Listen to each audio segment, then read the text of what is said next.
জিভে মাল বুঝাই, লেবু, কলা এগুলো আটকা পড়ে গেছে।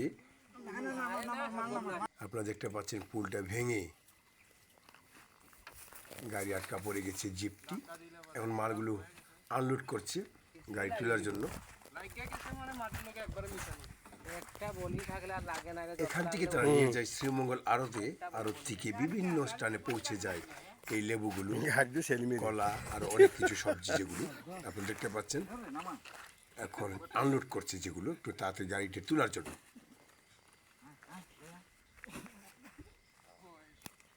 সময় মতো আড়তে না পৌঁছলে তাদের মাল যেগুলো বিক্রি হবে আড়তদাররা নিবে, তো তাদের দামটা কমে যাবে। সময় মতো গিয়ে পৌঁছতে পারলে যেগুলো এই আড়তরা বা পৌঁছে দিবে বিভিন্ন স্থানে খুব দ্রুতভাবেই, তখন মালটা মোটামুটি দাম পাওয়া যায়।